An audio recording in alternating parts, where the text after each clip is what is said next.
Let's go.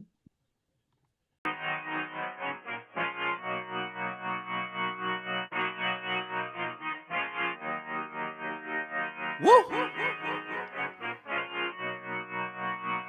Woo!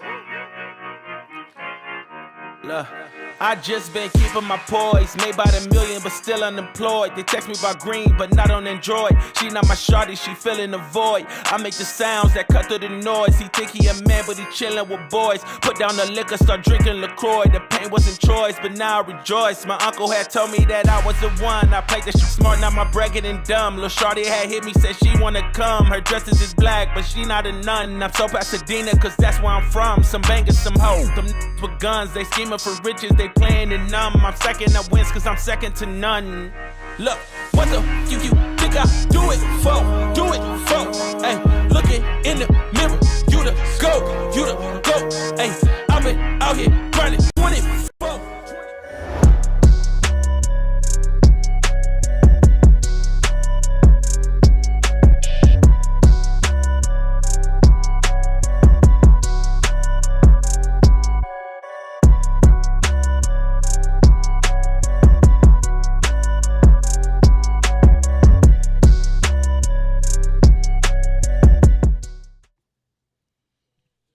Cousins, welcome back to another episode of Secure the Bag podcast, where four entrepreneurial cousins break down money, mindset, and the moves that build generational wealth.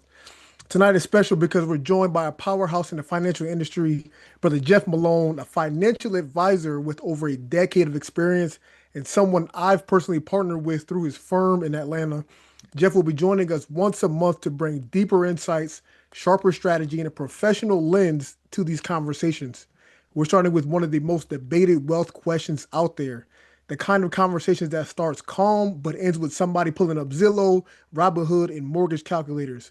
So tonight's question is it smarter to invest your money for the future or to pay off your house early?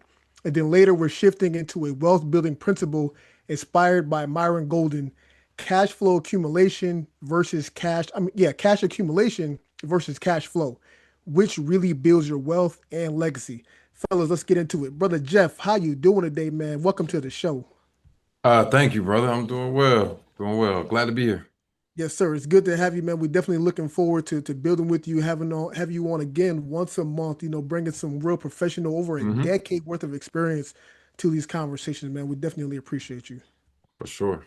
Sure. My pleasure. Brother Jerard, I know you have all three J's. I'm saying Jay, Jerard. But what's going on with y'all, man? And Jeff, yeah, you threw it off. You messed us all up, man. It's my fault. It's my fault. I take it. I take that's one for Mike. the team. You got Jeff, you the J, Jason, Jerard, and then you got Mike. Like Yeah, I take one for the team. It was my fault. I gotta tell you, I'm gonna keep it all the way a buck, Jason. I haven't been paying attention to the text messages. All right, I'm guilty as charged. I didn't know this was the topic. I knew Jeff was coming on, but I didn't know what the topic was. But I'm excited to talk about this. I gotta say. Well, definitely. This is a huge topic, man, that a lot of people discuss and what's best for them, and it's good to get into it. Yeah, man.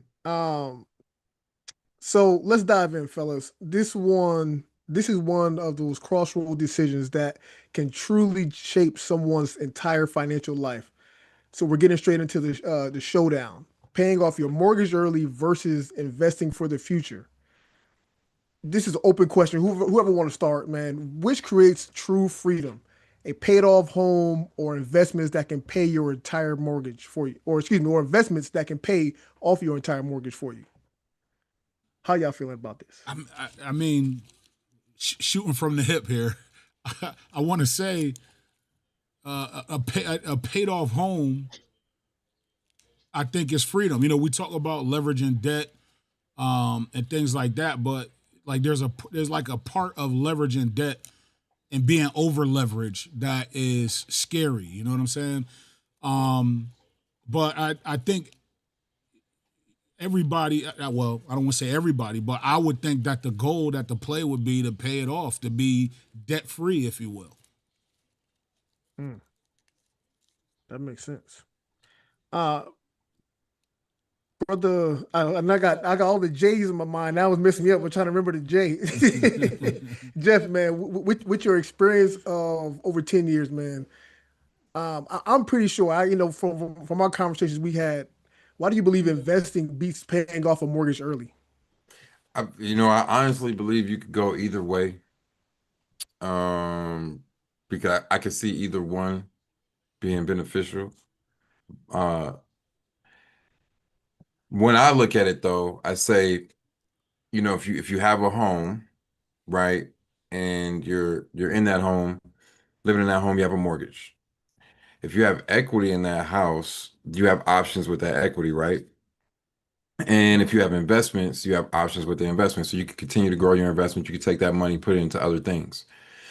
If you have the decision whether you want to put it into another investment strategy or whether you want to pay off the home, I would try for, another investment strategy first. Because if I can make a higher rate of return than what the interest is on the house, then I'm winning in one aspect. And then in the other aspect, if I ever have a situation where I'm just down bad, it's just a situation for me.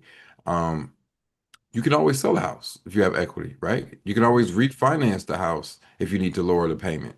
So I think there's other avenues that you can use with that home that can allow you to access dollars, right? That can allow you to decrease the liability that you have on that payment, which can increase your cash flow.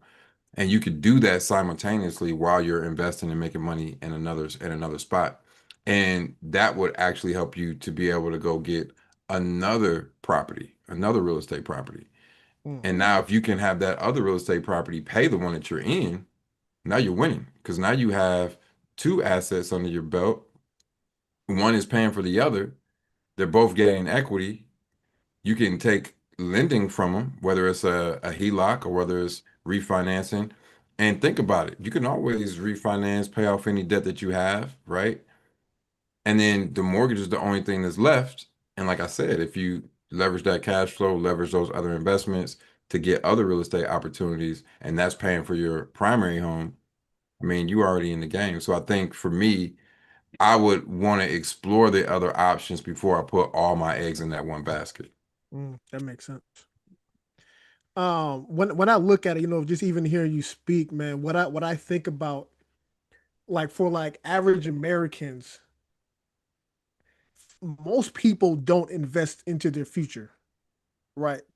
Yeah. Some of us may have 401k at the job, have some life insurance here or there, but most people don't take full on like investing as serious. Oh, hold on, I just see Brother King. Hold on. Oh man, I'm sorry. I see you, King. I see you, King. He's in Um, here.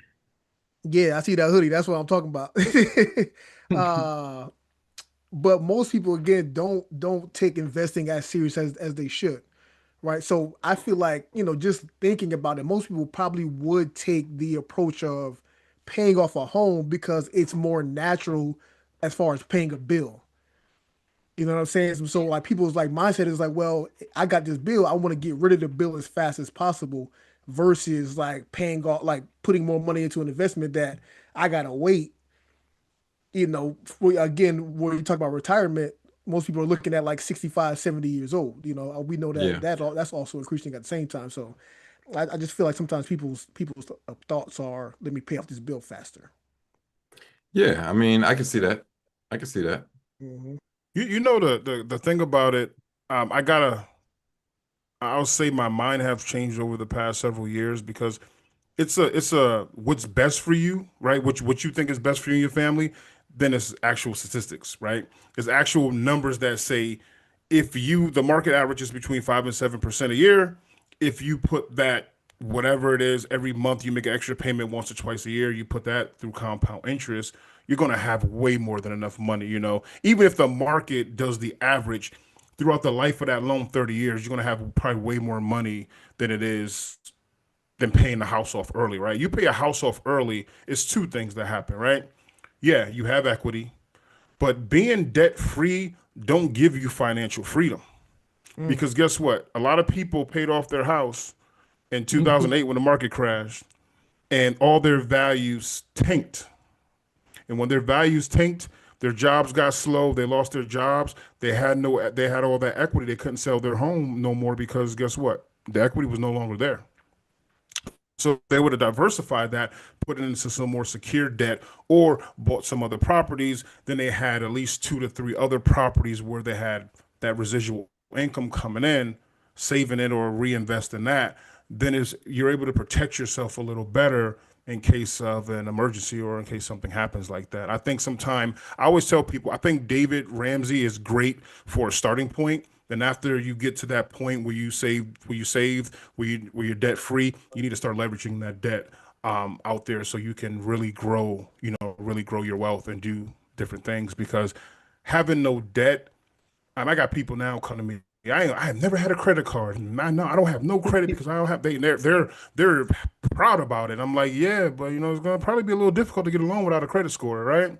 You're gonna probably have to pay a little more down, depending on what type of loan you're trying to do. It's probably gonna make it harder for you to do certain things. So I think if you do it the right way, well, do it smart.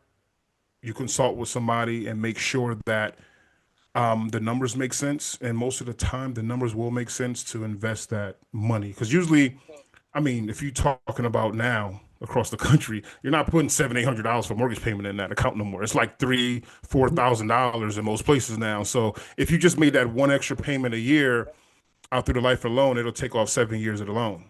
Mm. But if you take seven times whatever, you compound that over the 30 years of the loan, you're year 12, 13, 14, 15, you're probably already have enough money in that investment account to just pay the home off by itself. You know what I mean? Or take enough out to make a big dent and then God forbid something were to happen. So yeah, I mean, doing the numbers, going through the statistics of what people are doing, I'm just not a big fan of paying anything off. Except for a car. If you have a car, pay that crap off soon. But anything that gains equity, anything that you can use to leverage yourself, which your home is not an asset until it's paid off or until it's making you money, I think you should definitely try to figure that part out first before you start paying anything off. Yeah. I definitely feel like, this is something that we preach on the podcast where it's, have the conversation. You know what I mean? Like Yeah. sit Yeah. down and talk with somebody. Sometimes people don't do that. They may make decisions on their own and hey, by all means do that. You know what I mean? And like obviously, again, what you said earlier, what fits for you, fits for you. Nobody can't force you to do anything. But it does always help to have a second opinion, especially with a professional, someone that's been in it for a long time, someone that may have already done it. They may give you the pros and cons, like, hey, I did take this approach, but I wish I would have probably went the other way. Now that it's been 5, 10, 15 years, I realized I probably could have had more money in the bank and my investments and everything else. And I kind of wish I did have that versus now it's been 10, 15 years where I paid off my house early and now I'm still trying to catch up to having real money in my account and real investment. So no, that makes a lot of sense, man. It's that thought process, right? You're thinking just about now, right? Most people think about time now. I need to pay bills now. And I love that, but I don't love it at the same time because I'm like, yeah, but if you think about just now, you're going to be thinking about now for the next 10, 15, 20 years. This is what you're going to be like, I need to do this now. I need to survive now. You gotta sometimes be like, you know what, something needed to sacrifice so we can grow for the future. So we don't have to keep saying now, time down, some time down the line. Yeah. Yeah. Go ahead, Jeff. I mean, I think that we hear a lot of buzzwords and phrases a lot. You hear people say, cash is king, not all debt is bad debt, not all money is good money. And you try to figure out what does all that mean? What does all that mean? I'm hearing all these things, but what does it mean?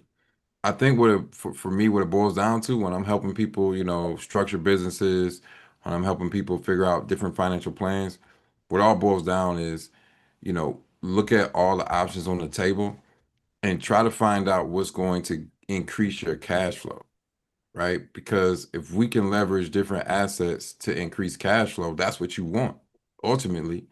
Yeah. If you're so focused on this one mortgage debt being paid off, but that's at the expense of you losing cash flow month after month, year after year, you're going to put yourself in more of a hole than what you could have. If you had that extra cash flow coming in, if you could put that into extra investments, if you could establish some other real estate, even having a mortgage out there, you might find yourself being able to purchase a whole other property with no mortgage. Mm. You could purchase it with cash. And like I said earlier, now that can pay for all of your bills. That can pay for the debt that you have. Somebody else is paying for it because when I look at real estate, when I start, getting different properties and getting rentals and stuff, my thing was like, if I can have a situation where, because everybody is going to need somewhere to live, and not everybody, one, can get a mortgage approved to live somewhere, and not everybody, two, wants to get a mortgage to live somewhere. Some people rather rent Right. because they're on shorter terms when it comes to where they're living, right? So if you could take advantage of that and then have that actually pay all the things that you were trying so hard to spend your money to pay for, why would you not do that? Why would you Yeah. not do that? And if I can make more money, like I said before, if I can make more money in an interest-bearing account or in an investment account than what I'm paying in interest on a mortgage, why would I not do that too? I mean, just from a numbers perspective, you want to figure out what's going to make you win more cash. That's really what it comes down to. Yeah. Jeff, let me ask you this, man. On the conversations that you had over the last decade, bro, with different clients, you've I'm pretty sure you've met people all over the world. Um, what have you seen, or what do you believe separates investors from like early debt eliminators? What I really think separates the most is a mindset. Some people have a mindset of I'm only going to go with what I know. Mm. And anything new that somebody presents to me, I'm skeptical. I don't want to do it. Right. But if you have a mindset of like, I'm open to learn new things, then you'll give yourself the opportunity to do better than people that you learned from in the past. Man, I've met so many people that it's like, if they just open their mind up to more than what they learned from their parents, they will be able to do better than their parents, Mm. Right. you know? But some people are like, well, my dad, my aunt, my uncle, whoever told me this, and I'm following that. Yeah. Yeah. Don't tell me anything different. I'm just gonna follow what they said, you know? And I'm like, that's fine. You could do that, but at the end of the day, you might be looking 5, 10 years later and being like, man, I wish I would have. And who wants to have that conversation? I wish if I just would have, you know. So why not educate yourself now? So I think the biggest difference I see in people that will be more focused and really tunnel vision on one thing versus people that are open to new investment options is just being able to find the difference between somebody that's going to say, I'm ready to learn something that I might not know so that I can see if it's for me or not, versus somebody that says, I'm not ready to learn anything new. I'm only going to stay in this one lane because this is what I was told. Because you think about it, like, if you think about generations before us, right? They were told to get one job, work that one job for 30 years, buy one house, pay that house for 30 years, right? Try to get you a pension plan, try to pay off your house, and that's as good as it's gonna get. Yeah. That's as good as it's gonna get. Meanwhile, there were a lot of other families that were getting it a lot better than that, right? But they didn't tell certain people how to do that. They wanted to keep them in a box so they didn't learn and educate themselves on how to be better. All they knew was what they were told. So you have to make a decision as an individual, like, do I want to remain in this box or do Right. I want to come out this box and see what else the world has to offer? That's facts. So even, you said something earlier, speaking of on like family, like I got my daughter over tonight. She's sitting in the living room. She's probably not paying attention to it, but I made sure to put the podcast on right now while she's sitting there. She on her phone talking to her friends, but you're gonna have the podcast listening and getting education. You know what I'm saying? So it may not be like full on absorbing it, but you're definitely going to learn some things. And y'all know Yeah. I've been having that conversation already. But I just want to throw that out there just because you kind of brought that up to me. King, man, let me ask you a question, brother. Um, Hold on, wait. I you got want to to ask add him to that. something You he got to add to said. something real quick. I told you. So he said basically, with our parents, like, they told us, go to school, get a job, work here, um, try to get a union job, try to work at Sikorsky's, Pratt Whitney, one of these places like that, that's gonna, give you a pension and, pay a house for 30 years, pay the house off, and then what's after that? Me personally, I feel like if your family and your parents ain't they're not in a position, or they didn't go the ways that you want to go, you got to do the opposite of everything that they was talking about, everything they showed you. You got to unlearn and learn something new, get some new information, get with professionals, get with people that's doing what you want to do, or they gonna show you how to get to the next level. Um, and as far as, like, you don't got to stay in this job for 30 years, and you don't like these people, they talk to you crazy. You could be like, all right, listen, you know what? Have a good one. I'm going to do something else that's going to pay me more, where, I'm respected more or whatever. You making more money, different things like that. Um, and we're about not just getting one house, but getting a few houses that's going to pay for themselves, and give us buying power, and give us some some type of income, or tax breaks and different things like that. That's what we're after, and that's why we even you know came up with the podcast Secure the Bag. That's what I Yeah. had to say. Now, what you was about to say? Jeff, was you about to respond to what he said, or you good? No, but I was gonna ask a question because I had some people messaging me about getting on the Facebook live stream or what. If you want to, if you could, what I'll do is I'll post the YouTube link inside the chat, inside this chat right here, and then you can send that out instead. Okay, because We yes, live on YouTube, right? Yeah, we it's a live on lot YouTube. of So if everybody want to share that as well, just so that way everybody I can see it on posted their it. Facebook. I mean, yeah, it's a lot yeah. of people messaging me right now. So, all right, that's my fault though. No, you That's good. fine. You good, brother. King, I know you're someone that has a few properties. Uh, what you got about two or three, if I'm not mistaken, between you and the wife. Do you feel like a home is like truly an asset? Not like a multi-family. We're talking about the average American that has a single family home. Nothing grand. That's the one they live in, and that's it. Do we feel like that's an asset before it's actually paid off?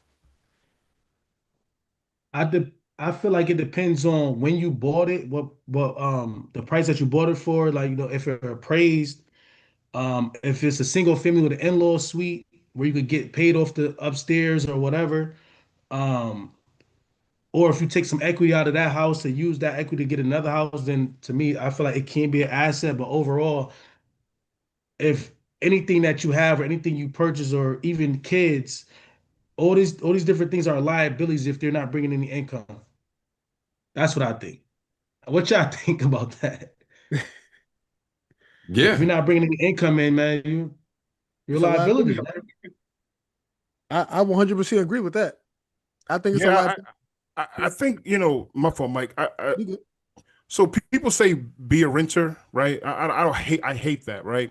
The reason I hate that is because the reason blacks don't have as much wealth as the rest of the people in the country yeah, is because we were redlined and we were told we couldn't buy in those historic neighborhoods that were so valuable after 50, 60, 70 years, man. And what's his name? Isaac Hayes the third said something. He said that he's tired of people saying, "Oh, black people need to get their own stuff. They need to stop complaining and this and that." We did try. They burned Yeah. everything down. We yeah, did try. They stopped true. everything. They redlined us. They did everything in their power so we couldn't keep up. So when people ask me now, should I buy? They say don't buy a house. Renting is better. I'm like, I don't care if you buy the shittiest house in the hood. Stay there. Have a place to call your own. Because regardless of what the market is doing now or tomorrow, in 10, 15, 16, 20 years, you're going to sell that house for a lot more than you paid for it, and you'll be able to create some type of wealth. That's where most wealth is accumulated in real estate. And they tell people, I don't know, I don't understand how people even listen to these people anymore. buy the home, have somewhere to live, so you don't gotta worry about, let alone rent control now. Like landlords are going crazy with the rent. At least you'll control it if your taxes and your insurance go up, right? You can control that. You still live there, you still own the property, right? But if you give that up to rent, you don't have any security blanket. Like somebody could tomorrow, which we see all the time now, hey, I'm going to sell my property. Hey, you got 2 months to get out of here because your lease is up and we're under contract right now. And you're going to have to get up out of here because FHA says 60 days. The primary residents who purchased this contract got to occupy the residence.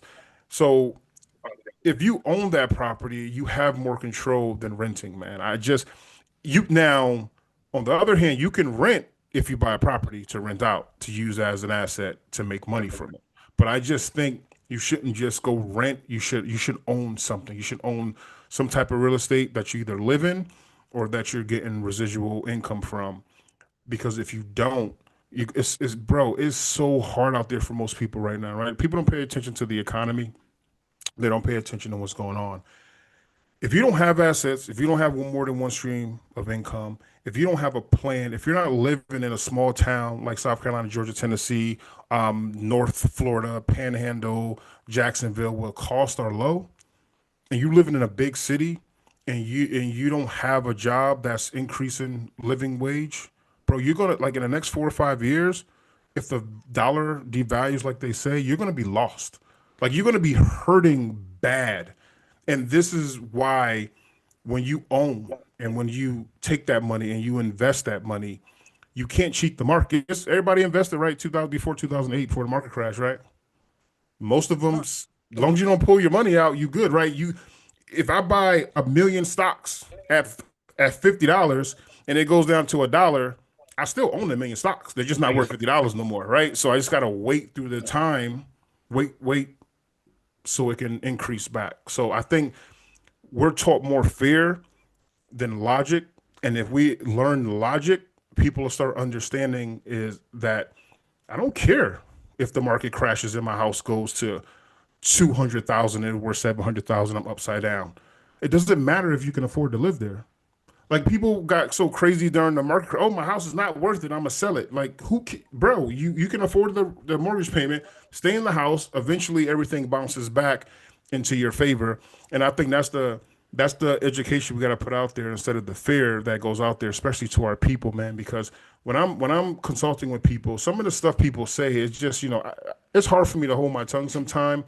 But I'm like, yo, where are you getting this information from? Why are you believing this information? And you're telling you and your whole family about it. You're scaring everybody. So now instead of having 5 or 6 homeowners in the family, you got one who's terrified, ready to sell because they say the market sucks and you shouldn't own a home, And it just strips us away from so much wealth. Yeah. Uh, I think you did. I'm not 100% sure, but were you going to my question as far as a single family home being an asset by itself? I didn't answer that, but I can answer Okay. it now. Okay. Any type of property is a great asset. Buy. If you can afford, it's not about what the rates are. It's not about how much the homes cost. Nobody cares about that. If you can afford the home, purchase the property. Because people try to outthink the market, like, oh, I'm gonna wait till the market crash. Like after COVID, everybody was like, oh yeah, I'm about to go crazy and buy properties of 2008. I kept telling people the market's not going to crash. 2008 was a different type of crisis. It has nothing to do with what's going on right now. The economy is strong. It was totally Everything's different. going on. It was a Totally lot of different, fraud. right? It was a lot of fraud going on. Yeah, it was a There's a lot credit of fraud crisis going on. That's with the what secondary caused it. market. Yeah, Yeah. bro. And we wait and you don't buy anything, Mike, a duplex, single family, condo, whatever. Like just acquire something. Yeah. I tell Uh, people all the time that you got to get in the game. You got to get in the game, Yeah. and it Yeah, don't matter 100%. how. Even if it's your first home, even if it's not an investment property. I got into a debate with somebody who's like, well, what if somebody don't want to buy a house? They plan on moving, a year from now or 2 years from now. Either way, you still get to keep that asset. Either Right. way, you still get that asset, and I think that's what we're talking about. Is It's like when we were younger You know, we used to play that board game, Monopoly, Yeah.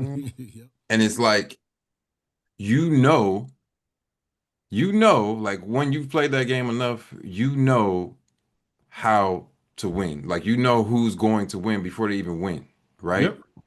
It's the person that has certain properties Yep. that are going to pay a certain amount of money to them no matter what. If you land on that, you got to, if you land on that boardwalk, you're going to have to give me the money, right? And people are going bankrupt paying that that rent, right? But the person that owns the property is the one that's going to win. So it's like you can play it 1,000 ways to the moon, right? But it doesn't matter if you have all those other pieces covered.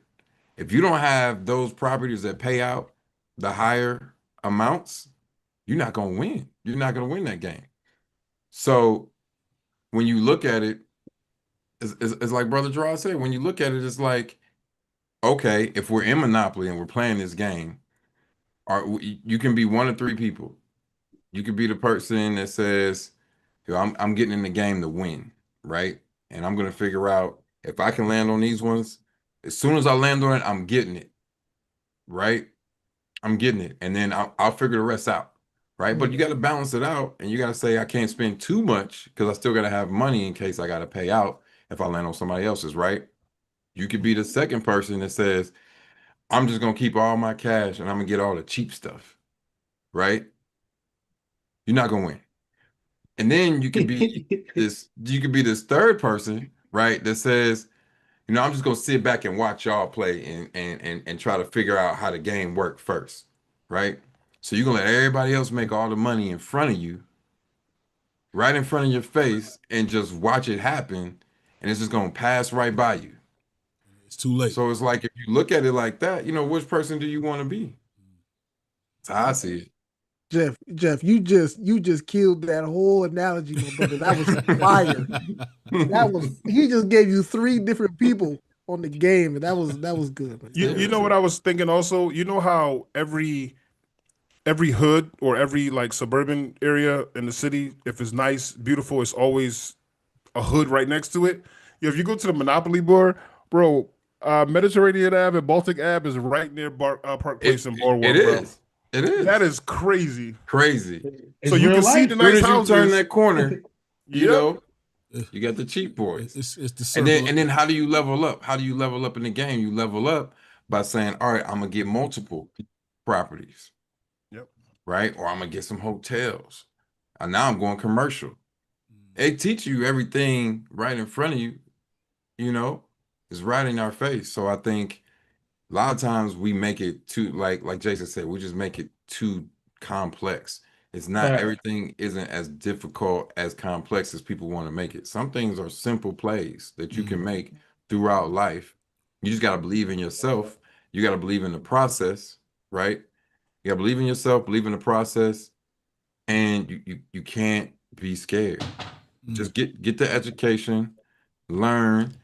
If you don't know, find a professional in that industry that you can trust, and learn from them, and then go out and make those plays. Because if you have the ability to purchase and own property in America, and there's property available that you can get in America, you know, you need to do it now because two things are going to happen.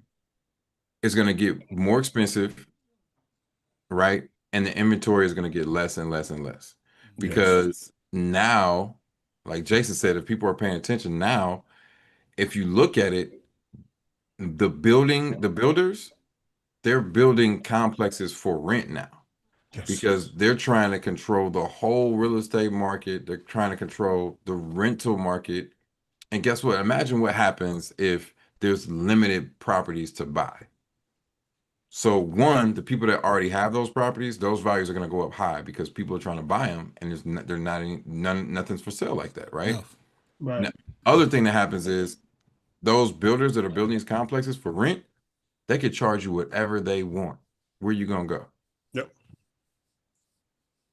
Where you gonna go? Not to Mm. not to not to nerd out, Jeff, but Not to or to nerd out. I think I'm about to nerd out. I feel a nerd out session coming Okay, in. But go ahead. Baby boomers, right? So there was this Yeah. big thing about baby. We labeled this group, this generation, baby boomers, because it was a lot of them, and those baby boomers had babies. And then, like, I don't know if if they still looking at us as a boom, but I said that to say the population keep growing, and we're not building houses as fast as Yale New Haven Hospital is pumping out babies. You know what I'm saying? So it's just math at a certain point. You know what I mean? It's just simple math. Yeah, I mean, they're building more condos and apartment buildings than anything else. I mean, and we live in capitalism, man, in our country. So when you look at it, you have to look at it from in terms of like, that would be the best play for these larger corporations, these billion-dollar companies, you know, these builders of commercial real estate. Why wouldn't they? Why wouldn't they start to look at that aspect of it? If we know, we're starting to get to a place where there's not enough home inventory for the people that need homes. Oh, we can control the rental market now. Yep. That's a whole nother play. And people will be left behind if they don't have any, like Jason said, don't have any assets to leverage. You're gonna be left behind, and then you're going to have to be the person that rents. So right now, if you have a choice, I would tell you to choose what gives you more leverage, to choose what gives you the option to increase your cash flow, rather than choose an option that's gonna keep you in a box later. Yeah. I mean, you kind of pushed me right into my next question. I think you somewhat answered it just now. But when would you even suggest, someone as a financial advisor, bro, when would you suggest someone to actually pay off their house? Like, this is the right move, this is the right time. When does it actually make sense in someone's financial picture? That's not a question you can really answer, because you can't give a blanket answer to that, because everybody's situation is different. You got some people that are single, no kids. You got some people that are married with kids. You got some people that are married with no kids.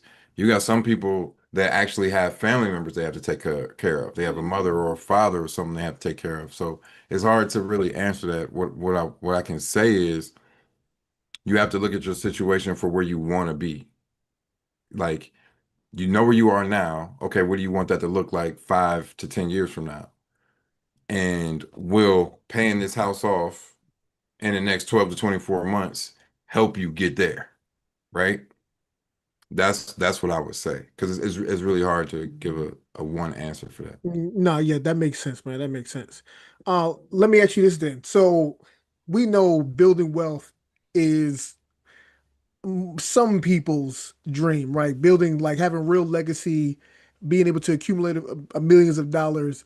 But we know compound interest is like one of those things that helps you get there, right? Especially when it comes to like 401k accounts, investment accounts, Fidelity, all that good stuff, man. How does compound, like, first break down what compound interest is, and then how does that actually empower people's strategy for the long term?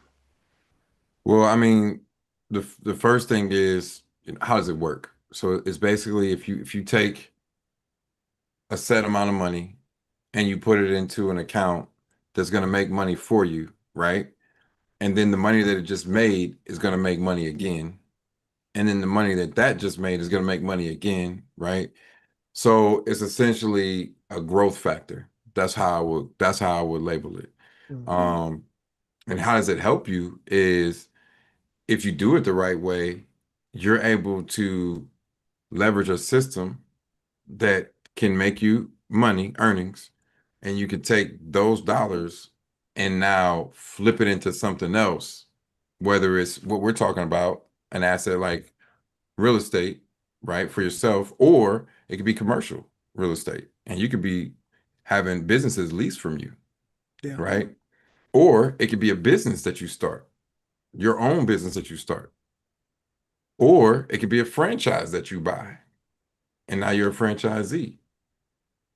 So there's a lot of ways that it can help you to establish the wealth in the future.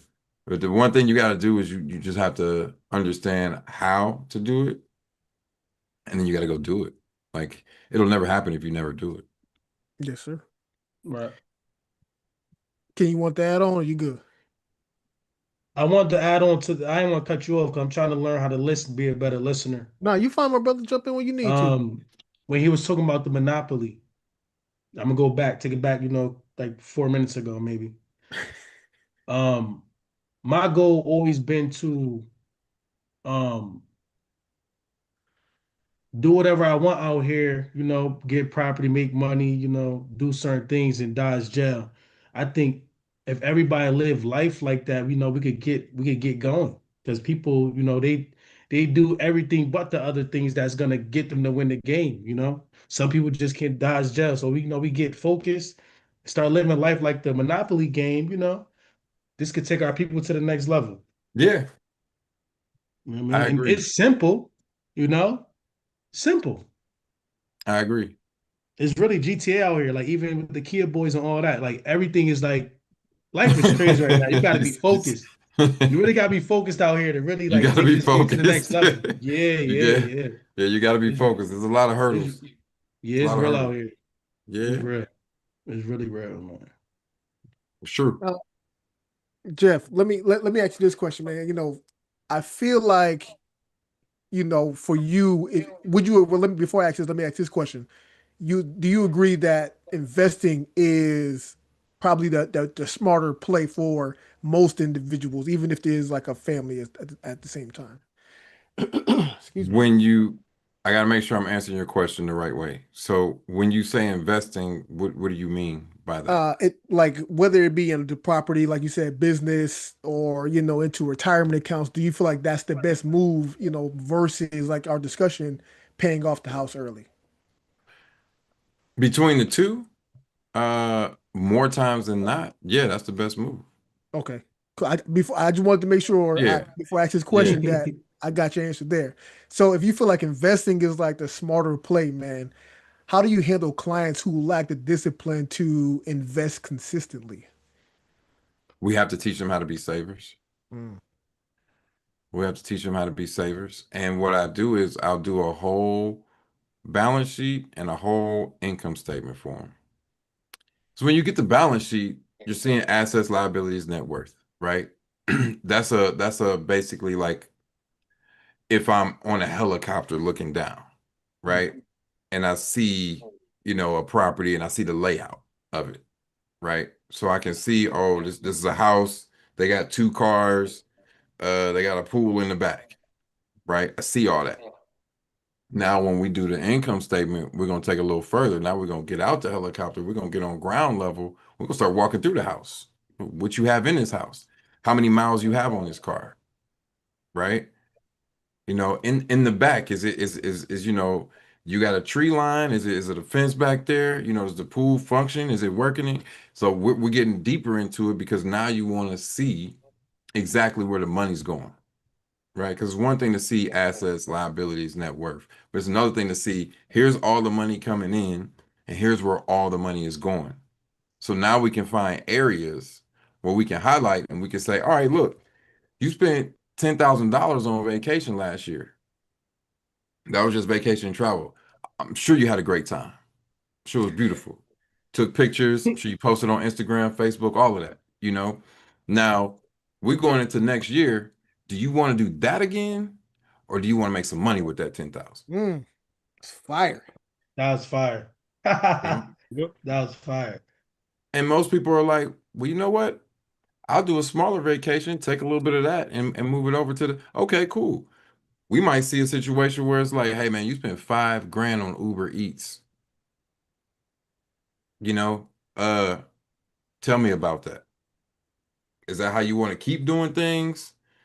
Or do you think we can do something better with that money? So that's what it really is. It's most times the money is there. People just aren't following the money. Right. And so once we can help them and show them how to follow the money, now we can help them be better savers.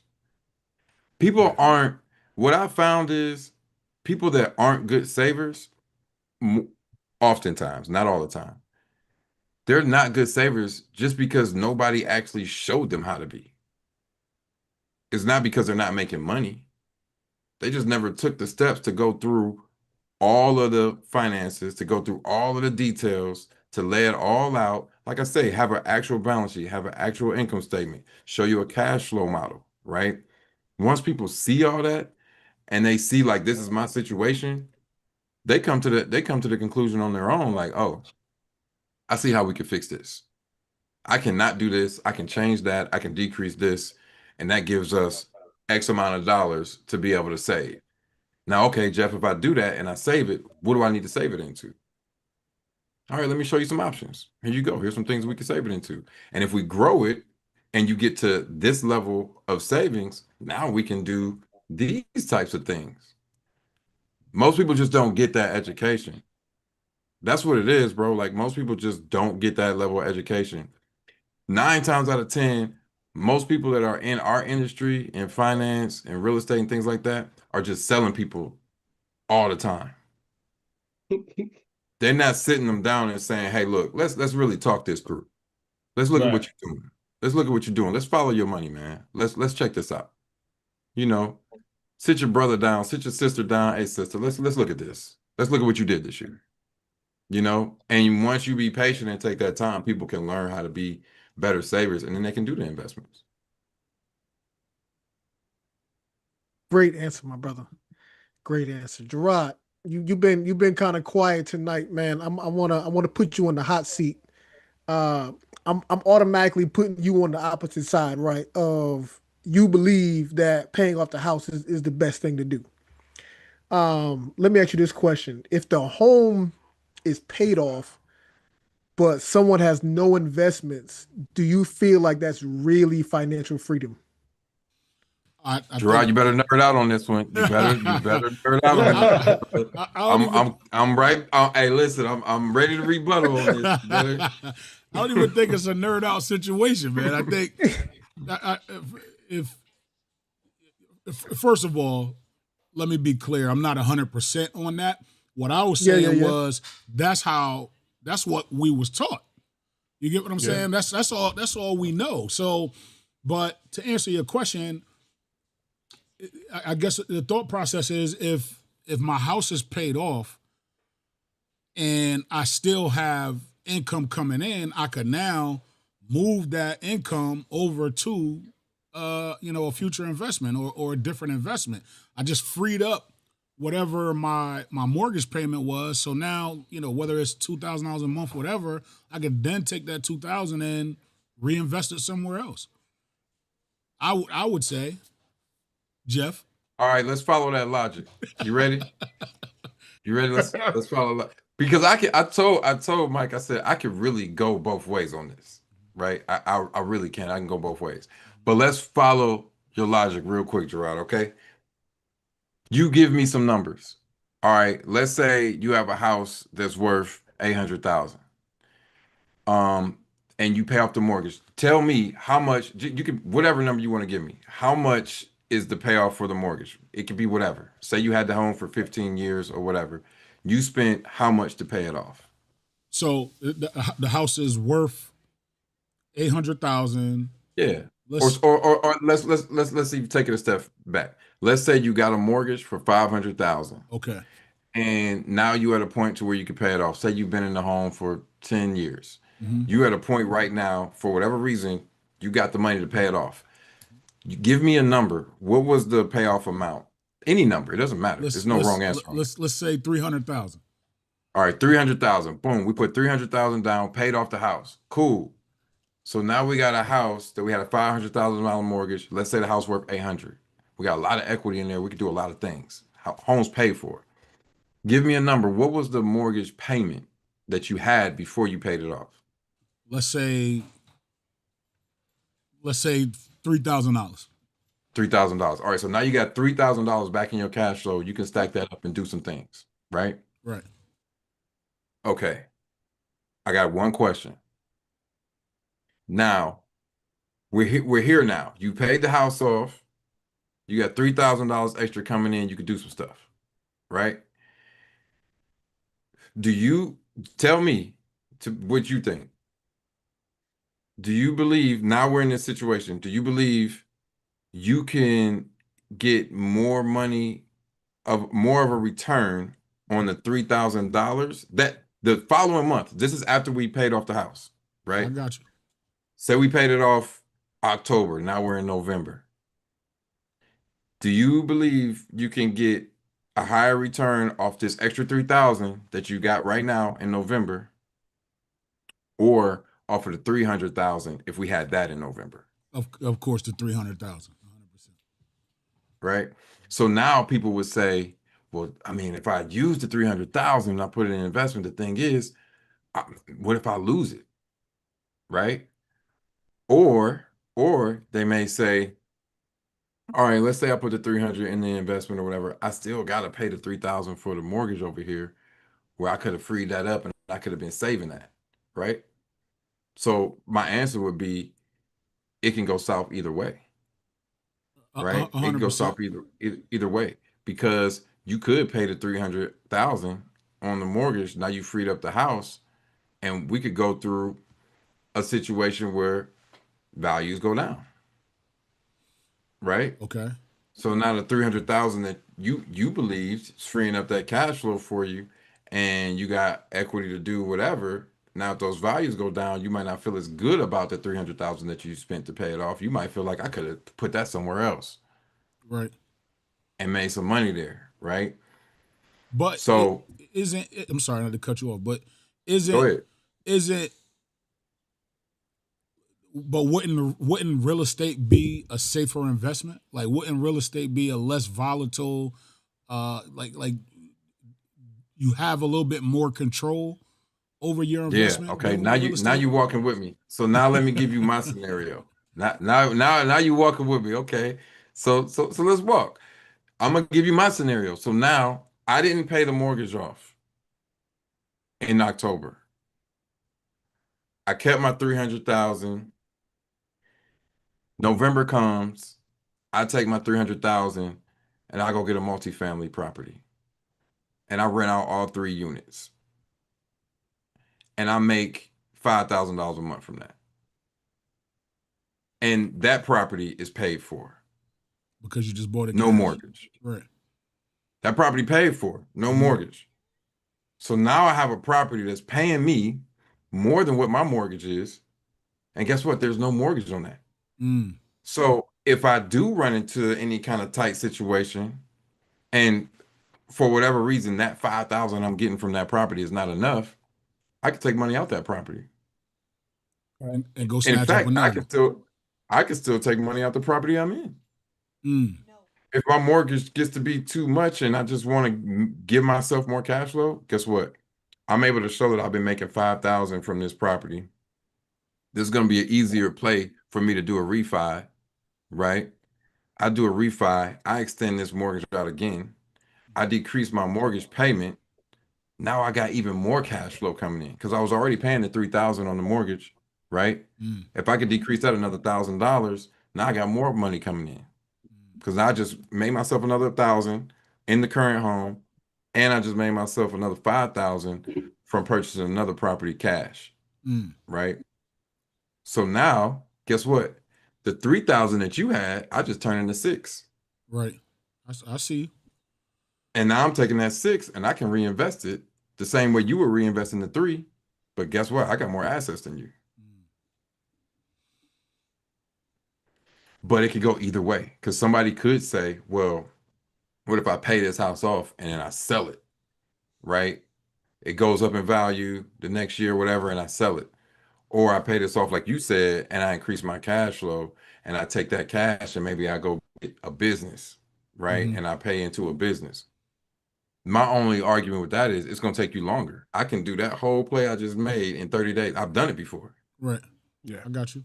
in 30 days. So So it so could go either way. It's just one is a longer play than the other one. so the scenario we just came up with, what if the person, all right, let's say the mortgage is, 100,000 or whatever, let's say 100,000 or less, right?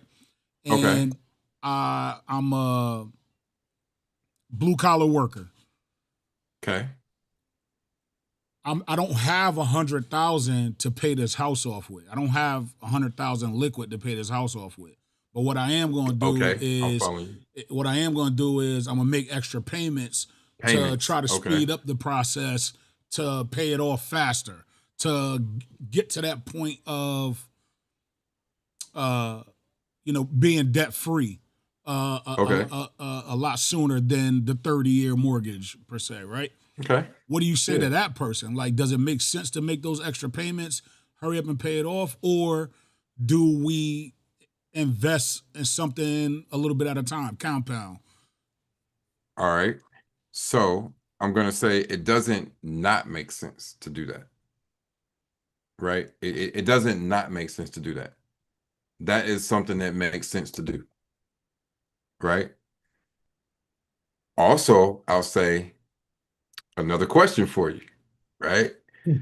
So what's the interest rate that you're paying on that mortgage when you pay that extra payment? What's the interest rate?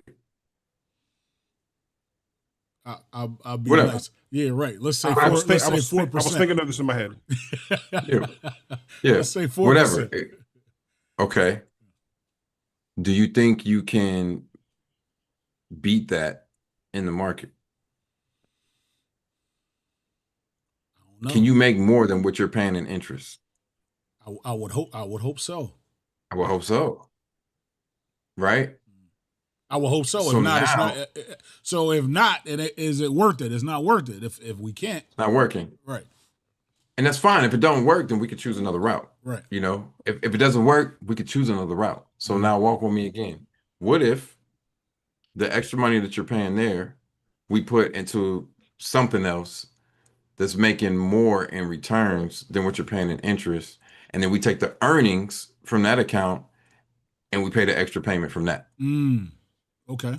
So now you can use other people's money to pay that extra payment, To pay the extra payment and get the house paid off. and you keep your money right where it needs to be in your hands. Right?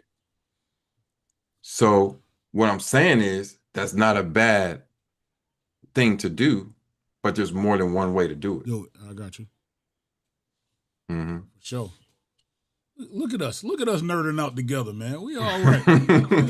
we gonna figure it And out. that was random. I didn't even know you were gonna go there. That was, yeah, I like that. Now, that was, Yo, that while was you guys definitely- while you guys were talking, I was sitting here thinking the same thing, and then I was looking something up. The stock market, S&P 500, the long-term historical average, we all know 10% before adjusted for inflation. Returns can vary by year to year, but as of October 2025, Oh yeah, it's nice. it's closer to 14.6%. It's nice right now. It is that's Now, Yeah. if you're paying that in mortgage interest, You got a bad deal. we got You got a bad we got lender. a credit Yeah, discussion. We got a credit discussion we need to talk about. We got a whole credit conversation for you lined up. man. We got a predatory lending conversation. Yeah. we got an 08 all over again. Hey, Jason definitely ain't do that long. Yeah. No, he not doing the subprimes. My brother not doing those subprimes right there. That's Yeah, crazy. I lived through that market, man. I was in the subprime market, man. I lived so, through yeah. it too, man. It was a crazy Yeah, time. man. It was People yeah, were it really was. getting those rates for real. People were getting those rates. Yeah. 13, 14, 15%. We were seeing that. I was feeling bad for people like, man, like your rate 15% on your house? Sheesh. You think it's bad on the Your car. house. You think it's bad on the Crazy. car, but it's on a house here. That's On different. a house, on your house. Like, House. Yeah, man. because when you're in the industry and like, hey man, it's a slim chance you're gonna be able to keep this. You need to get out of that loan because you're probably not gonna be able to keep your house. It's not gonna last. It's just not gonna last. They're talking about bringing the subprime lending back, man. I hope not, man. You I know. hope not either, man. We don't It need sounds that back, good. bro. because No. the problem is when they were doing those subprime loans, they were doing a lot of those for seniors. Yeah. That's the problem. Mm. And it's really predatory because they know they're on fixed income. Most of them. That was happening in Florida, like left and right. That's when I was down in that West Palm Beach area. That was happening in Florida, like left and right. Like I was seeing seniors, retired fixed income. Somebody then dropped a 11, 12% mortgage on them. And I'm like, and it's an arm. Yes, Oh. yeah. An So option arm at that. yeah. So you're like, hey, gotta get out of that. So I hope they don't do that, man. That would be crazy. No, we don't need it, man. You get skin in the game. It makes it better for everybody. Once you get 100% financing, somebody pay for your closing costs, you get into a house 100%. What you think most of the people were doing back then? They're like, I don't care if I lose this house. I Yeah, didn't pay a dime to purchase it's this true. house, Right. and It's that's true. exactly what was happening. People were just letting the house be because they didn't care because they didn't put no money into it. And Yeah. then you had appraisers and realtors that were like buddied up with each other Oh on yeah. deals. It was Back crazy. then, It was a crazy you just time literally ask the appraiser, "Hey, I need this house to appraise for three hundred at this thousand," and they price. go, "Okay," and they'll make it appraise. And It was nobody crazy, was bro. checking. No, it was no checks and balances. Like it was just No open. chicken. Everybody Yo, was just going for it. if you watch The Longest Short, that is like the realest thing, Yeah. like the realest Oh, Yep. movie oh, of what actually the Big Short. happened, Yep. bro. Yep. Yeah, I'm sorry, The Big Short. What I Yeah, I say? know what you're talking about. Yeah. The Long Short. Yeah, The Big Short. Bro, that movie is crazy, man. It Yeah. actually, every time I watch that movie, it brings raises hairs on my arm, man. I go back to that. I go back It's to that it's time it, when I it was was in a the real it was a market. real time. Like It was funny. I wasn't in the industry at that time. I was driving tractor trailers, and me and my wife was like, "Yo, like we was thinking about buying a house, and we got this pre-approval. I think back then it was like for like 300,000 or something like that, but we didn't go through with it for whatever. We both got cold feet, and we never did it. And then a year or two later is when it all fell out. Is when the bottom fell out. So I'm like, Yeah. good thing we didn't. You know what I'm saying? Like it was scary, but and I don't think nobody wants to go back there. Like there's no need to. I don't nah, think. If no. if they do open that up, let's say you're just going to flood the market with more buyers. You know what I mean? There's just going to be more offers on properties, and prices will go up. Anything you do to bring more buyers to this market right now is going to get crazy. It's Real going to get crazy. crazy. The price is already high. It's going to get even higher. Real crazy. I mean, because properties are sitting longer, now anyway. And in So certain areas, but yeah, you know what I mean? in certain Like, areas. yeah, Yeah, in I'm certain in two areas. bidding wars right now. Like it's still crazy up here. Where you at again? What city? In New Haven area, New Haven County.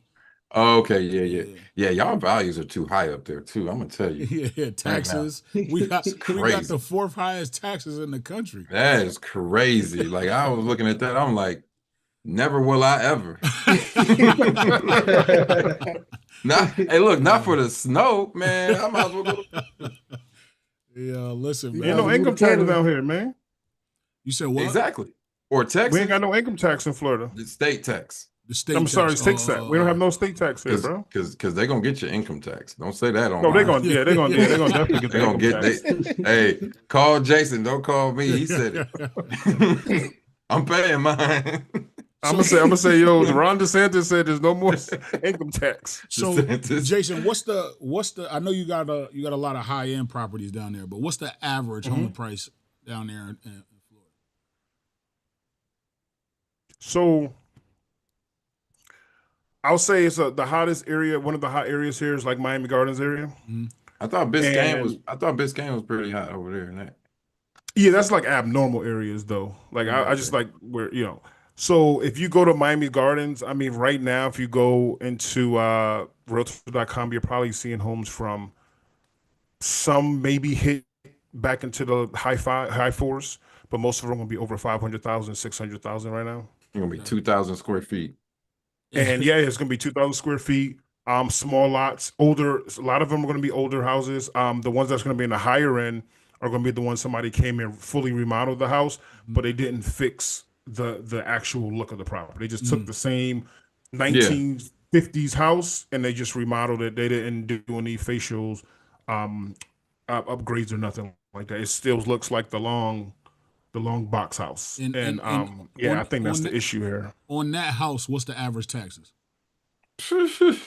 Now, like 5,000, six Man, thousand. taxes are crazy. And Five. if you and if you and if you 5,000? just if you bought the home, That's decent. it's probably like 6 or Did you hear the 7. square footage? How's that decent? Yo, because But what's you the square footage? Hold on, I hear that part. I hear that part. he said like 2,000. Nah, Like yeah, 2,000 square 2,000 feet, square man. feet. King, Can you imagine paying 6,000 in taxes on like 2,000 square feet? Yeah, you Shit, talk people about paying duplexes. they paying fucking 10,000 on 14 on a But 1,300. period. remember the prices are a little different though. You guys' prices are lower than we have them here. Like our average home, like if that's what I'm Nah, saying. If you it's in the cheaper there, industry bro. here, It's cheaper if you in there. the industry here, It's you cheaper you have there. $500,000 or $600,000, man, in a lot of these areas right now. You're talking about 700,000-800,000 for a duplex triplex with taxes in the $13,000-$14,000 price range. Okay. Y'all Yeah. got larger size houses in Connecticut. That's what I'm saying. Yeah, y'all houses Yeah. are bigger. So you're talking about a single family there to a single family here. I mean, you probably gonna be in like 1,700 square feet in some of these places, bro. Yeah, that's where we at, bro. Where you think we at? Yeah, we lower than that. We like Yeah. 13, 14. I Well, haven't so seen those look, houses in Connecticut. I'll tell you this: It's some big houses. it's some big houses. The average I'm talking the average, right? So Yeah. the average house is probably about 350,000. Out of that 350,000, you're probably gonna get 3 bedrooms, maybe a bath and a half to 2 bathrooms, and you're probably levels? looking at you under Two 2,000 levels? square feet. Would it be two That's what I'm levels? telling It's you. You definitely say 2 levels. 350,000 on the high end, No, like no, that. no. That I right said the there. average. Oh, average. Yeah, yeah. Yeah. But that's our average is like close to 500,000. And you Yeah. that's we're talking about if you can get the average, that average here, we'll have way more people in the market right Yeah. now. That could be But the see, average right our now. taxes 350? our taxes on that average house is probably like $8,000 Yeah. But Connecticut is like Now, one of the highest tax states in the in the country. country. yeah, Yeah. it's crazy. It's crazy. But with those houses, would they be like 2-story, 2 levels? We got a lot of 2-story houses. See? Yeah, everything here is single family, one level. Yeah. You don't get a lot of stairs here unless Nah, you you're in a don't. townhouse, and it's still probably still under that 2,000 And y'all square still feet. have basements in Connecticut, right? We got basements. You can't have that in Miami. Right. Nah, Right. you're gonna hit the Because water. of the water? Yeah. Yeah, Yeah. That's crazy. yeah, man. You just gotta come and see it. It's different. But we get a lot of big houses here. But some of these areas, even when you go to the hood now, they're at 300,000, 400,000. I know some places there, even in the hood, is like 5,000, 6,000. Taxes have increased like crazy. In the inner city, like in the city here. So it's becoming unaffordable, bro. Like you make $100,000, $150,000, which I have clients who still can't afford with their other debts that they have. Oh, them nice card, them big tickets, right? For the car note? Yeah, like big Yeah. ticket, and now you can't even. You know what's crazy? I was talking to someone the other day. You can't. That's inevitable now, unless you're gonna buy a used car or something like that. Because car prices are just high now. Interest rates for cars are just high now. Insurance is high, so you're gonna be stuck either way. Dang. Yeah, man. Now that was a lot of good information, man. I definitely appreciate y'all, blessing the people with that. Jerard, yo, let's pull up the picture, man. Secure the bag. Jeff, I don't even know if you noticed. I think you did. You seen it in the beginning. I don't know if you read it though. But if you ever watch Wildin' Out, man, Secure the Bag has the opportunity to interview Charlie Clips. He's going to be here in Hamden, Connecticut. Brother Humble Renaissance. I'm not sure his real name, but on Facebook you can find him under Humble Renaissance. Julius the Humble. That's his name. Julius the Humble. Yeah. Okay. His spot, the upper room, is having a comedy show. They're having a little roast battle. So Secure the Bag will have the opportunity to get Charlie Clips on, ask him a couple of questions, man. Big opportunities. Where's the location? Where's that? Hamden, Connecticut. Okay. Yeah. So about like 10 minutes for all of us, like a 10-minute drive. Nowhere far from none of us. But we're definitely looking forward to that. Catch us there. What time? What it say at the bottom? Show starts at 10 p.m. on Thursday night. King said he gonna be rubbing his feet by that time, so he may or may not make it. He can be rubbing his feet together in the Yeah. bed. So we it probably may just be me because all of them old heads. So I'm the youngest one out the crew. Um, but man, So, let's hit to the next conversation. I feel like Jeff, you were already kind of talking about this. Obviously with cash flow versus cash accumulation.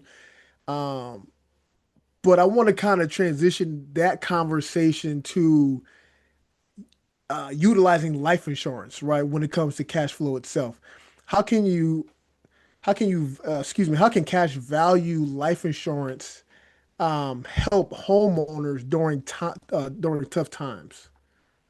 In a lot of ways. But I do want to get the first misconception out the way about, cash value inside of life insurance. Because a lot of Mhm. people will hit on the fact that you can make money, and you can use that money to invest it into other things. You could use that money to get real estate. You could use that money for all these other things, right? But nobody really takes the time to break down the fact that it takes time to grow that Mhm. money before you can actually use it. I've had many people that come to me and they come to me with lump sums like, "Hey, I got 100,000, man. I'm trying to flip it into cash value." I'm like, "Don't doesn't work like that, right?" I have to explain it to them. But it's some people that will take advantage of you, and take the money, and get paid off of that option. Uh, I just don't believe in that. I believe that relationships matter, and building those relationships over time is more important than any dollar that you can give me. So I'll take the time to tell you, like, look, pretty much, I'm not gonna say all the time, but pretty much most of the time, the way that those are structured, you need 7 to 10 years of growth before you start trying to like access dollars. Mhm. The reason why is you want to get to a point to where you're making more money each year in that cash value growth than what the actual premium is. Because then you have options. Then you can like change up the way you are receiving the dividend, right? And the other thing is you want to make sure you're looking at like the top companies in the industry. You want to go with, if you can, like the top 3 or 4 as far as who's paying the most in dividends, right? Then you can put yourself in a situation to where you're really maximizing the amount of money you're making.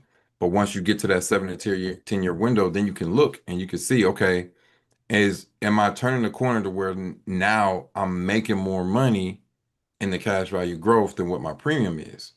And if so, you have a couple options. You can now start having your dividend pay down the premium that you have, right? And you could take that cash that you were putting there and you could put it somewhere else. You could take cash from the coverage itself, right? And you can now take a lump sum and put that somewhere else. And that might be a down payment on a commercial property, right? That now is going to be something that somebody pays a lease on, or it could be a commercial property with 4, 5, 6 units, 6 apartment units. And now you're getting paid from all those units, right? Mhm. These are all ways and strategies you can use it. But the biggest misconception is that it's like an instant gratification when it's not. It's Exactly. something that you gotta sow that seed for a while. And people should know that because the earlier you start that process, the sooner you'll be on the other side of it, right? So that's what I would say about that. Yeah. No, and that's 100% what I did. I think last week or the week before, I gave my example of buying my car with my life insurance money because I was kind of short on cash in hand. But I strategized how I was going to play it out and use it, and I had my policy about a good 5 years before I tapped into it. You know what I mean? And just being able to pull out. I was trying to keep my costs low. I've only put out $3,000 from the life insurance. You know what I'm saying? So where I'm not maxing it completely out or pulling all the money out of it, and I'm paying off a car that's Yeah, 2,000 or $2,500, and now I'm not yeah, getting those recurring payments all the time. So yeah. that was definitely my strategy of using it. It wasn't the game plan, but the fact that I I started mean, you it got years options. ago, huh? Yeah, you got options. And I'll tell you, Exactly. I've seen other people to the point that what we were just talking about, I've seen other people like use it to pay taxes. like property taxes and income taxes. Like I've seen people be like, you know what? Instead of taking my own money, I'm gonna keep letting my savings and my investments grow. I'm just gonna take some money from here, pay the taxes that way. That's what's Mm. up. You know, What's your thoughts on that though? I mean, because That's fine. I've never heard that, so I'm trying to figure out. I'm trying to process that. Does that make sense? Is that good or bad thing? and it makes sense if you're at a certain point with that coverage, right? Like this, I had like two people that I knew that were doing that, and they were doing that once they were like 8 or 9 years in. You Mm. know, so they were literally just taking the growth instead of letting it compound on top, Okay. Yeah. paying Yeah. that over Yeah. Yeah. there. Yeah. It's still going to keep growing, right? Because you've gotten to the point to where you're making more than what the premium is. Exactly. So You that know, kind of just brings it back to that conversation of that compound interest and why it's so important. it's similar. Yeah, it's similar. Yeah. Hmm. Yeah. That makes sense, man. That's dope. But for homeowners, man, do you feel like the conversations you've had uh with your clientele that people really underestimate how life insurance protects the home and pretty much helps them build wealth long term? Yeah, absolutely. Mm. Absolutely. I don't think it's talked about enough. So it's not something that people even resonate with. You know, they don't relate the two together because that's just not talked about often. Oftentimes, it's like, you know, if you get a home and you have a mortgage, get some mortgage insurance and cover the mortgage. But it's not talked about that, you know, you you can still lose a home even if you pass away and the mortgage insurance pays the mortgage, right? Because you still have property taxes, you still have homeowners insurance, you know, you still have the cost of maintaining the house, Mhm. right? You probably have a home warranty, you still got utilities, right? All these things are costs of maintaining and keeping the home.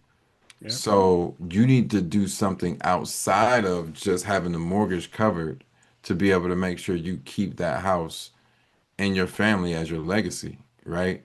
And then the other thing is, why not have enough life insurance to double down, triple down on that investment? So now you're giving your spouse the opportunity to not only have a pay for property, but also have the money to maintain the property and also have the money to get two or three more. Mm. Why would we not talk about that? Why is that not a discussion? Why is that not something that people would want to explore and see, hey, could I possibly do that for my family? Right? Mhm. I think that that's important. I think that's really important, man, because you know, if we get deep about it, like some of the first insurance in America was slavery insurance. Ooh, you said slavery insurance? Hmm. And slaves were property. So that slave owner owned that property. Let's say they got paid $1 million when that person died. They got more slaves and more real estate, another plantation, double down, triple down, right? Mm. That happened for hundreds of years. But then you have our people saying, I don't want anybody to get rich when I die, You right? know that But all your ancestors that died made other families rich. Yep. the I was about to say how ironic that is because they sound like a slave. Yeah. I You don't want you nobody you to get rich when I die. You sound like a but you have ancestors that crazy. died to make other families rich that have nothing to do with you. Live while they were living in after they died, they made people rich. So you at that point you just don't want to do better. You know? That's just a decision that some people make. Yeah. For me, That was good. I like Mike, you know me, like for me, it's like what I can do is I can give you the education. I can give you what I learned. I can get you my experiences. I can give you what I've done, right? And my hope is that you either do it or you tell somebody else. And through that, we can help each other become better, you Right. know, overall. And that's how we change the game, man. It's you know, it's one conversation at a time. Not everybody gonna get it, but not everybody's supposed to. Right. It's not for everybody. That's facts. Uh, I you hit on something that we've been like kind of debating whether or not we want to get that deep. Um, and I don't think I've ever heard that, man. I don't think like it's like I knew it, but I didn't like somebody to put it in words like that where there was life insurance on slaves. Yeah, We hear about how slavery, came, how it happened, and it still happened for a long period of time where it continued to build wealth for families. But I don't think we even ever looked at the fact that it was life insurance that was helping to push that motive. yeah, You know what I mean? Like, Slavery was that's crazy. profitable. Say again? Slavery was highly profitable. Oh yeah, highly, Slavery, highly, highly profitable. highly. yeah. That's Yeah, that's that's that's definitely something I got to research. And Jay, we'll talk after this. We got to figure out if we're gonna tap into that, man, because that's it's a that's tough one, crazy. man. I can go real deep in the rabbit hole on that one. I've read a lot. I've researched a lot. And the crazy thing is, man, we live in an age of technology and information. So you can, on a device that's in your pocket, literally read all of that. Mm, Like the same device that's in your pocket that, you jumping on to post a story on Instagram or whatever, you could take a few minutes and just do a quick Google and you can read it for yeah. yourself. I think what I found, Mike, man, is like a lot of times people don't want to know that.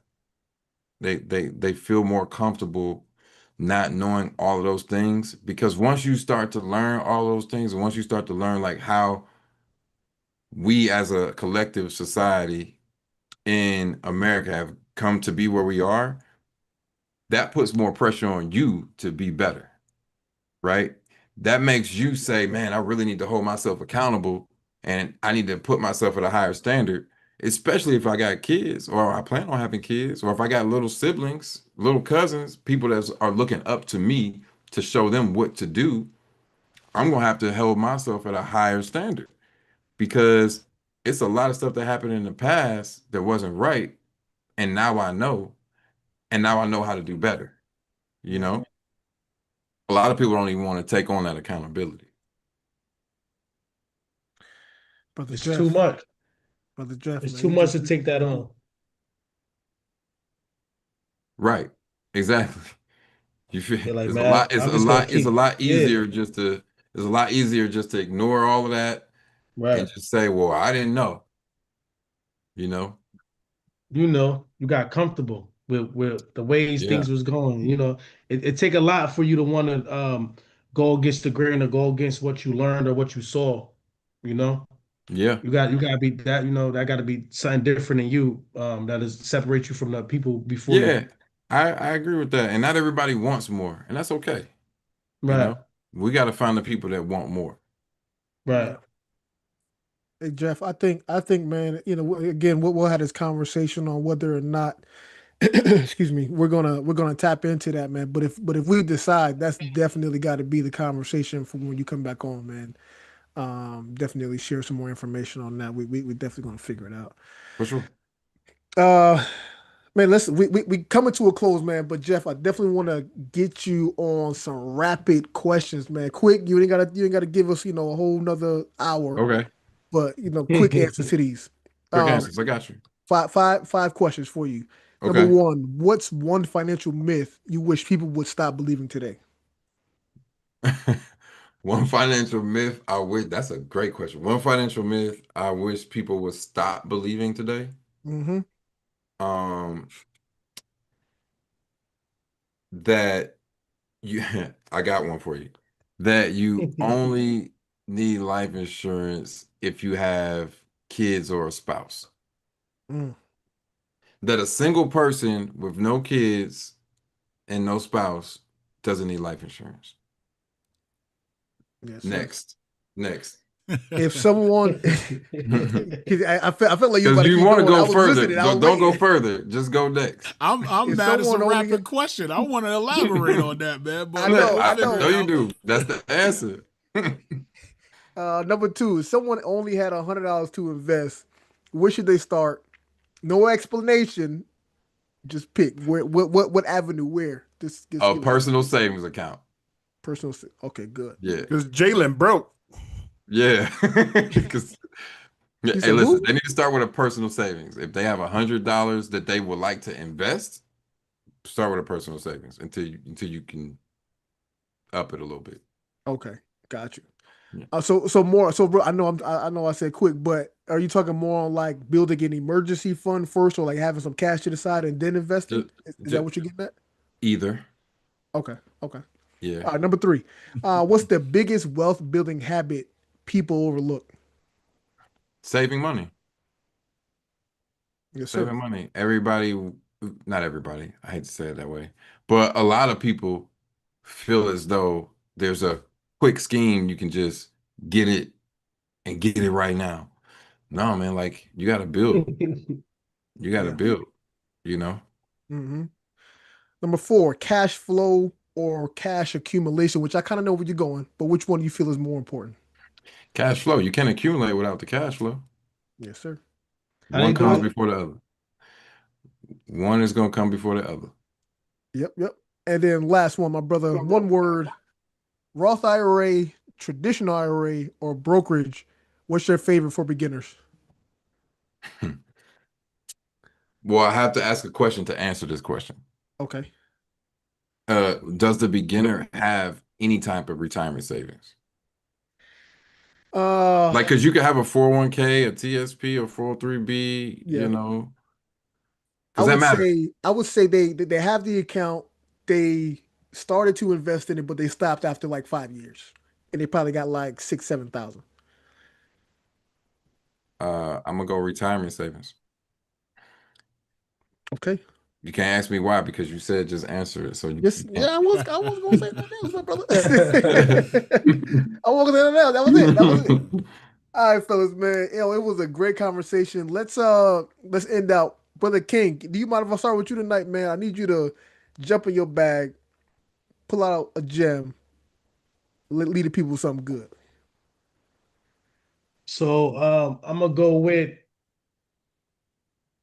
make sure you create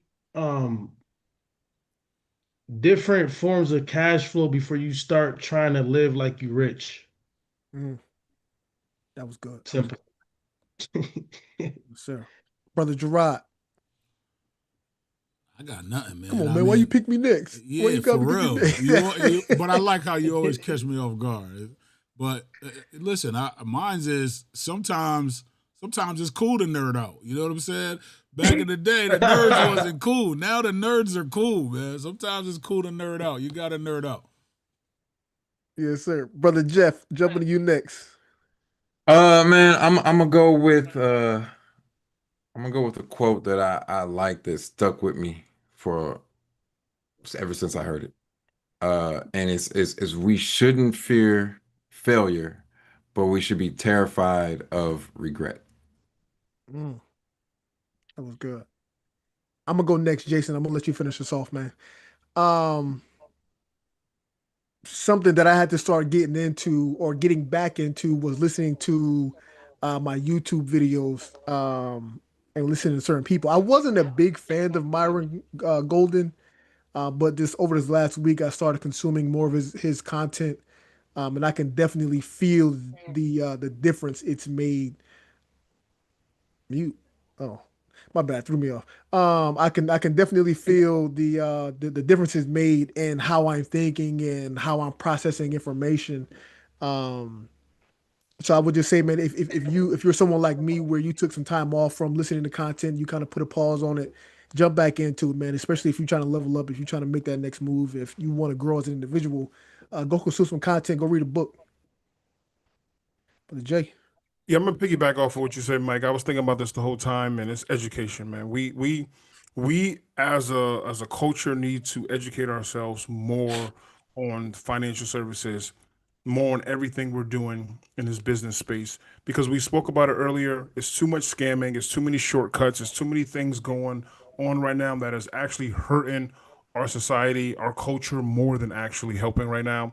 And I think that if we switch the hustle mindset to the actual structure mindset, I think we can go a longer way. I agree. Yes, sir. Right. Brother Jeff, man, we want to say thank you, man. I'm gonna make sure I don't close out too fast, y'all. So I'm gonna let y'all say thank you as well before we let Brother Jeff go. Not worried. Absolutely. Hey, no, thank you. He gonna be back next month. I'm saying thank you for the first one. Thank you for Yeah. agreeing to coming on. I'm definitely coming back. So no, it's my pleasure, man. I appreciate y'all brothers every time I link up with y'all and we had these conversations. I leave with good energy, motivated, you know, and ready to talk to some people and give some education. So I appreciate the opportunity myself. Yes, sir. We definitely looking forward to more education. We usually real estate heavy, as far as our content goes. So it's like a breath of fresh air, you know, having you here. You got Mike coming out of his shell. Like, it's a beautiful thing, man. We appreciate it. It Thanks, is. Jerard. I appreciate y'all, man. Hey, Jerard, go ahead and get my music brother. together, my brother. Hey, cousins, family, this was a powerful episode. We hit the mortgage debate, broke down investing, and tied it all back into the foundation of wealth, cash flow and cash accumulation. Big shout out to Brother Jeff for joining us tonight. And of course, we'll see him in the future. He'll be with us once a month, bringing real financial strategy, real game, and real value. Until next time, stay focused, stay consistent, and as always, secure that bag. Peace.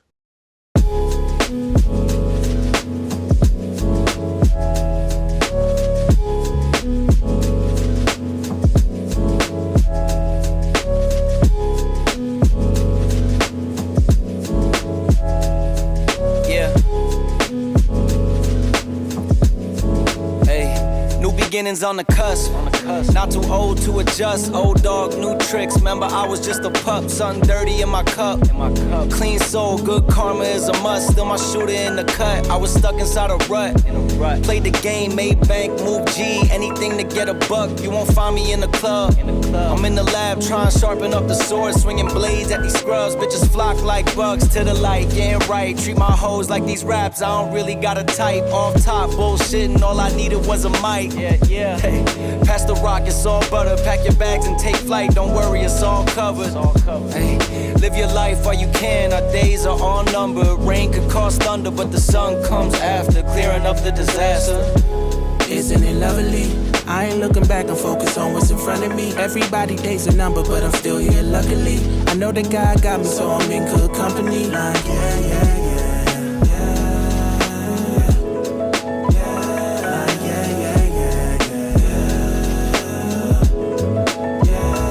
Take it from me, I got some places I should take you to see. You know it's easy when you ride with a G. Light speed, moving fast through the city, trying to find me some peace. I finally lived to be the guy that I was dying to be. Still I got some trust issues, people lie through their teeth. The more I grew, the more they hide in the crease. Squad building, weak members get released. If we trying to compete, starting pitchers need relief. Bro, we building a team, everybody got a niche.